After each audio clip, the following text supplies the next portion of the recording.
मतलब सभी प्रकार के दुखों से छूटने का द्वार है। हम लोग पाठ में सुन भी रहे थे, साधन धाम और मोक्ष कर द्वार।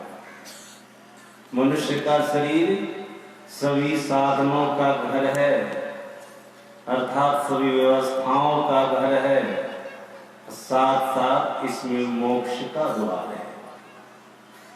जिस द्वार में प्रवेश करने पर जीव सभी प्रकार के दुखों से छूट जाता है, सभी प्रकार के बंधनों से मुक्त हो जाता है। वह मोक्ष का द्वार मनुष्य शरीर में। हम लोगों के सदगुरु महाराज जी ने भी कहनी कृपा की है, केवल नर ही तन से मुक्ति को पाओ, याति हतन दुर्लभ मुक्ति कमाओ।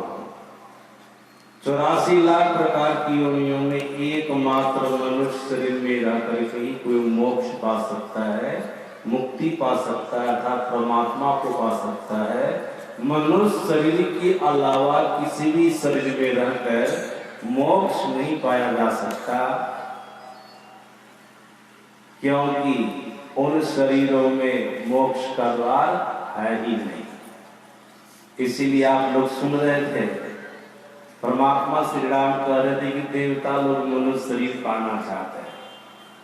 जब कागोसुंडी जी महाराज जी के प्रसंग को पढ़ेंगे रामायण के अंदर, तो आपको पता चलेगा जितने चर अचर जीव है सब मनुष्य शरीर पाना चाहते हैं। कागोसुंडी जी महाराज से पक्षीराज गरुड़ जी ने प्रश्न किया था, पूछा था, 84 लाख प्रकार की योनियों में जीवात्मा के लिए सबसे उत्तम और बढ़िया कौन सा शरीर है? इस पर कागोसुंडी जी महाराज ने कहा था, नर समान नहीं कवनियो देही, जीव चराचर जाचक जी। कागोसुंडी जी महाराज ने कहा था, हे पक्षीराज गरुड़ जी, जीवात्मा के लिए सबसे उत्तम सबसे बढ़िया मनुष्य का शरीर है। इतना उत्तम है कि जीव चराचर जाचक जी, जितने चर अचर जीव हैं, चलने वाले और नहीं चलने वाले, सभी मनुष्य शरीर पाना चाहते। चलने वाले जीवों में पशु पक्षी कीड़े मकोड़े, नहीं चलने वाले जीवों में वृक्ष हैं, पहाड़ है, उसके भी अंदर में जीव हैं, सब मनुष्य शरीर पाना चाहते हैं। सज्जनों, ये तो अधम शरीर को प्राप्त किए हैं तो मनुष्य शरीर पाना चाहते हैं। जो देवता वाला शरीर को प्राप्त किए हैं, देवता लोग स्वर्ग लोक में रह रहे हैं, वे भी मनुष्य शरीर पाना चाहते हैं। बस खासियत विशेषता यही है कि इस शरीर के अंदर में मोक्ष का द्वार है और शरीर में मोक्ष का द्वार नहीं है। और आप लोग सुन रहे थे, परमात्मा श्री राम कह रहे थे, मनुष्य का शरीर जीवात्मा के लिए किसके समान है? नौका के समान। यह संसार समुद्र है। जीवात्मा मनुष्य शरीर रूप नौका को लेकर के संसार में आया है। किस लिए आया है? संसार रूपी समुद्र को पार करने के लिए।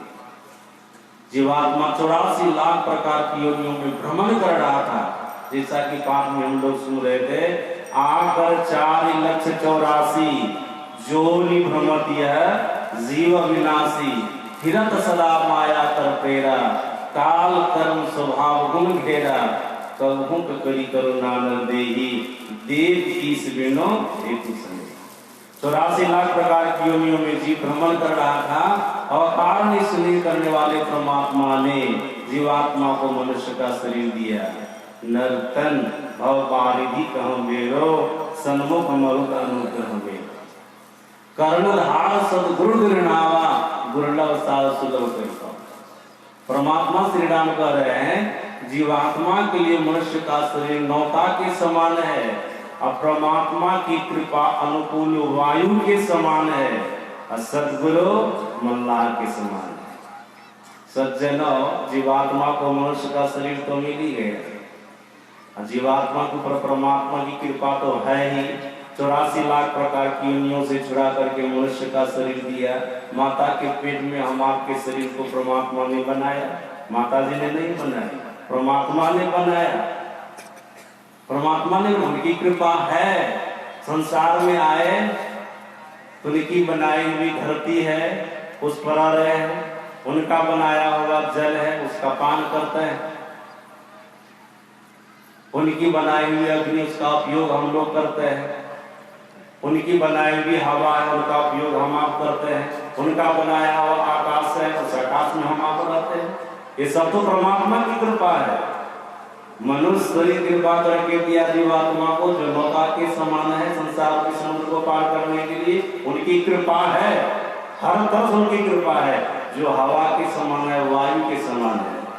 सज्जनों, संसार में खोजने पर सच्चे सद्गुरु भी मिल जाएंगे। जैसे हम लोगों को मिले हैं महर्षि मणिपुरम जी महाराज, ये सच्चे सद्गुरु हैं। खोजने पर सच्चे सद्गुरु भी मिल जाएंगे। ये मल्लाह के समान है, इस नौका को चलाने वाले हैं। परमात्मा श्री राम कहते जो इतनी व्यवस्था को पा करके संसार के समुद्र को पार नहीं करता है, जो न तरई भव सागर नर समाज सपाय सो कृतनिंदक मन नदी आत्म हनिगति है। इतनी व्यवस्था को पा करके जो संसार के समुद्र को पार नहीं करता है, परमात्मा श्री राम कहते हैं उसको आत्महिंसा करने का पाप लगता है। सज्जनों, आत्महिंसा किसको कहते हैं? जो विष खा करके मर जाता है, फांसी लगा करके मर जाता है, पानी में डूब करके मर जाता है, ट्रेन में कट के मर जाता है, मतलब अपने से किसी तरह से मर गया, उसको आत्महिंसक कहते हैं। उसकी क्या गति होती है? मैंने धर्म ग्रंथ में पढ़ा, पहले उनकी दो दुर्गति होती है। सबसे पहले वे व्यक्ति जो आत्महिंसक होते हैं, प्रेत के शरीर में जाते हैं, किन शायद उसमें नहीं गए तब वो विष्ठा का कीड़ा बनते हैं। प्रेत के शरीर में चला जाता है वो जीवात्मा, तब 70,000 वर्षों तक प्रेत के शरीर में दुख भोगता रहता है। अब प्रेत का आहार है विष्ठा, पीने के लिए मूत्र है, विष्ठा खाता मूत्र पीता है। सज्जनों, जब विष्ठा का कीड़ा बन जाएंगे तो विष्ठा ही खाना पड़ेगा, उसी में रहना पड़ेगा। ये आत्महिंसा करने वाली की दुर्गति होती है। परमात्मा श्री राम कहते हैं जो मनुष्य का शरीर पाया, संसार के समुद्र को पार नहीं किया, वो भी शरीर छोड़ेगा। जैसा कि संत कबीर साहब ने कहा, दीवाने मन भजन बिना तो पैनो पहला जन्म भूत का, प्रेत के शरीर में चले जाए, विष्ठा का कीड़ा बन जाएंगे, यही दुर्गति होगी। फिर दोबारा कम मनुष्य का शरीर मिलेगा, इसका ठिकाना नहीं है।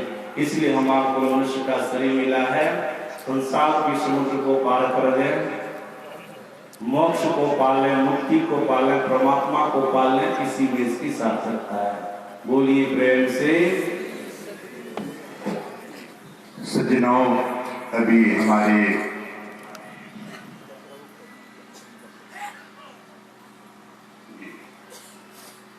एक आवश्यक सूचना है कि हमारे महाकवि श्री धनेश्वर बाबू यहाँ कहीं हों,